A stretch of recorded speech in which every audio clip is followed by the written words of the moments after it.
This is such bad advice. It is shocking to me that this is allowed to be put on social media. Seriously, please do not do this. Primitive reflexes are truly one of the areas of early childhood development that make me just marvel at the wonder of our creation. They are also one of the areas of early childhood development that is really polluted with bad information and quick tips that can actually be harmful to your children. Like the other day, I was on social media, on Instagram, and I saw the story being shared by I think she's a sleep consultant, and it had been shared thousands of times. It was basically this expert holding what looked like about 3-month-old baby, and it was an actual baby. Like normally people do these kind of things with dolls, so you can kind of understand when they are a little bit exaggerated, but she was literally holding an actual baby and like rocking this baby, and just before it fell on the ground, kind of scooping it up. So it actually had time like out of her arms, and it was like she was standing and it was in full drop to the floor. Like that is not a good thing. And it was all about primitive reflexes. She was saying basically this is how you inhibit primitive reflexes. Just such bad advice, and just like such a misunderstanding about what primitive reflexes really are. So the very first point to make about primitive reflexes are: don't take advice from anyone about these. You're wanting to get advice about primitive reflexes and about primitive reflex integration from people that have a degree or training in a deep understanding of the human body and in child development. So look out for people that have a medical certification or are allied health professionals. This brings us to the big question about primitive reflexes. Are they good? Or are they bad? Primitive reflexes are almost like an invisible cord or chain of reactions that connects a baby's brain and body and eyes. These reflexes help babies survive and thrive, from being able to root towards milk in those first few days, to grasping your finger with that sweet little hand, and even to pass through the birth canal. But if they aren't integrated, they can disrupt the process of developing skills like concentration, coordination, balance, focus, sensory processing. Right, but they can be integrated. They're only supposed to stay around for the first year of life or so. Yes, but is that really happening? Some research suggests that 60 to 90% of preschoolers still have retained primitive reflexes, and it's been linked to diagnoses like ADHD, autism, and dyslexia. Okay, enough with camp good and camp bad. We know that primitive reflexes are a good thing for certain stages of development, but they are supposed to be integrated. But the good news is that primitive reflexes really can be influenced by therapy.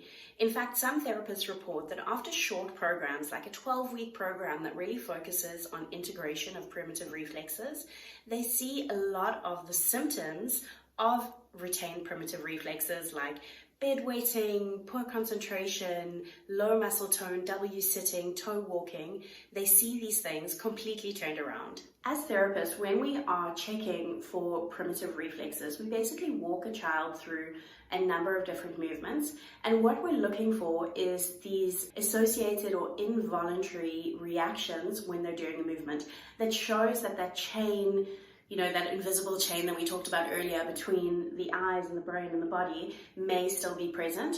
So this may be something like getting a child to put out their hands and letting them turn their head from side to side.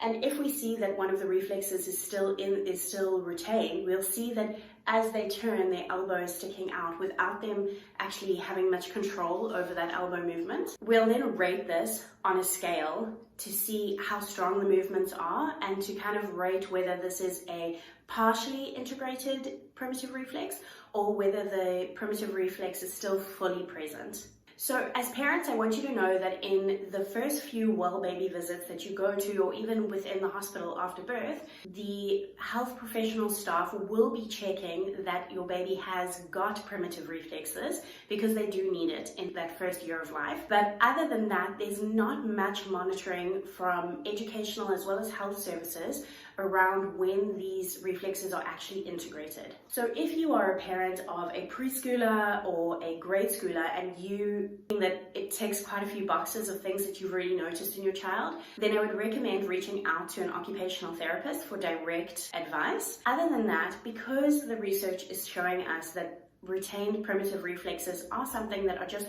a lot more strongly present in children in this generation, I think it's good for all parents to just consider the daily drip of your life and how we can build a strong foundation in these little years and in the way that we do life to help not only integrate primitive reflexes, but also just to build a really good foundation of brain-body connection. So I have 3 things that I would recommend that you can get started with today.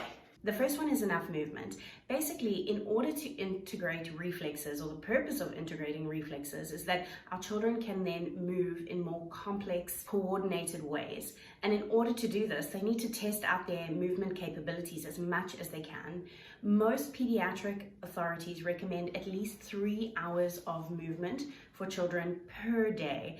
I know it might feel like your child never stops moving, but actually statistics and research are showing us that the far majority of children actually aren't moving enough. In fact, only 9% of children aged 2 to 4 in America are meeting the guidelines in terms of the amount of movement that they should be doing, and 84% of children are not even getting an hour of movement a day. So the first thing we want to do, whether we have an infant or a toddler or even a preschooler and above, is just make sure that they're getting enough movement per day.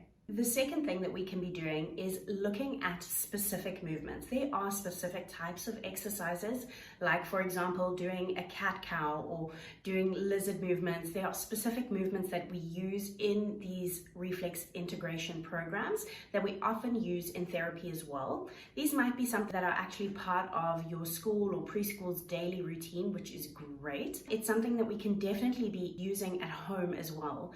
Inside my membership community, Playful Pod, we actually have a whole section just about this, where we have different resources and principles that we can use to make those movements happen on a daily basis without adding to our mental load as parents or just forgetting to do them. So make sure to come find the link below and sign up to the waiting list if that's something that is interesting for you.